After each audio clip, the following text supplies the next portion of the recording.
St. Louis, the gateway to the West, a city that symbolized an opportunity for adventure and a new life for Americans seeking a second chance.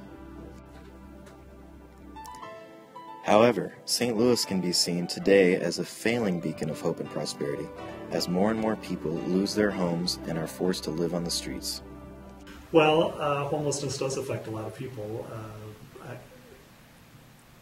A lot of times when I go out and speak to groups, I'll get asked the question, how many people are homeless in St. Louis? And the only true answer is nobody really knows exactly.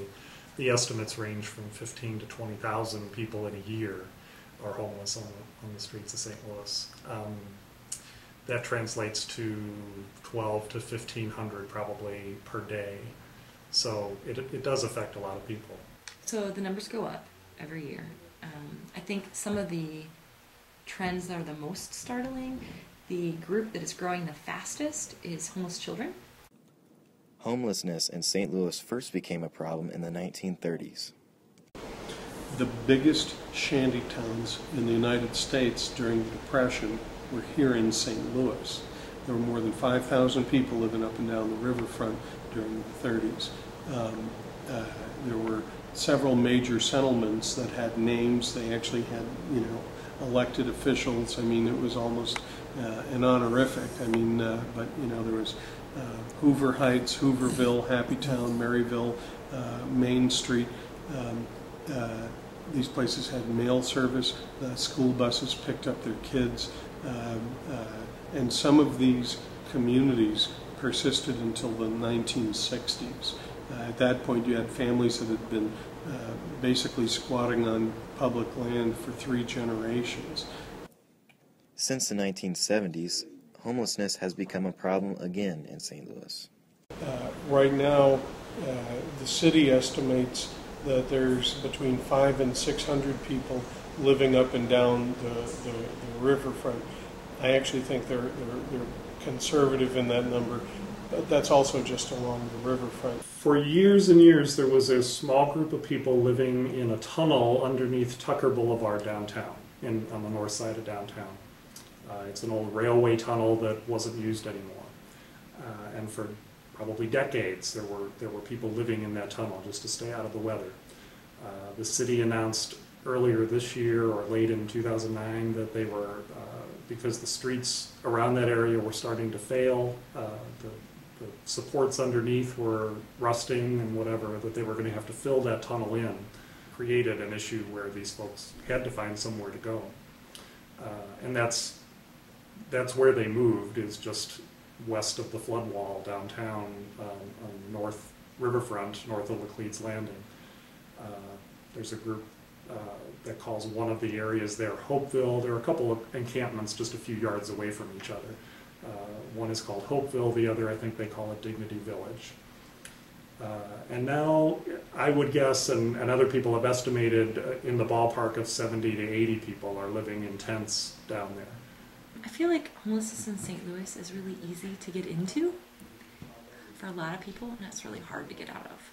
It's sort of, I would say, sort of the defining experience for most folks that we have here. There are thousands and thousands of reasons that people get into homelessness. They lose a job, a family member gets sick, they get some sort of diagnosis like a mental illness or HIV or cancer or something, and they can't afford it. They have family problems. There's millions and millions of reasons. I, until May, had a small business. I was in partnership with my 2 roommates.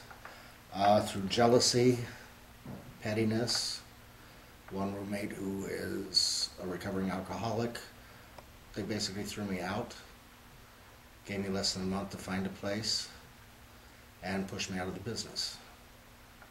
And on July 4th, I was homeless for 6 hours. I was lucky enough to find some friends, a friend to stay with, until I got into Peter and Paul and Positive Directions. But the bottom line about how people don't get out is they lack access to the necessary resources. And part of that is because the system doesn't have a lot of entry points. So if I go and I show up at a mental health center, I don't also get, food stamps, and I don't also get substance abuse treatment, and I don't also get, health care. I never thought at age 51 I would be homeless. Do you think you could ever find yourself in that situation? It's possible, of course. I mean, as I said before, nobody plans like, oh, next week something horrible will happen to me and I won't be able to pay the rent this month, so I'll get kicked out. You don't plan for that. No, I have a really good family. I would hope not. I don't think anyone plans on that. It's just everything works against you and stuff just doesn't work out. No, honestly, I have a really good family and people who could help me, so I don't think so. Oh yeah, I think it could probably happen to anyone. I know a lot of times homelessness is caused by someone has a traumatic brain injury, doesn't have family or someone to support them, being homeless. So yeah, I think it could happen to anyone. No, I don't think I will, because I believe I have enough motivation and stuff, and I get the college degree, and I think having a college degree will at least get you a job. I think I've passed that threshold, and unless I completely bomb the rest of my college career, I think I'll be fine.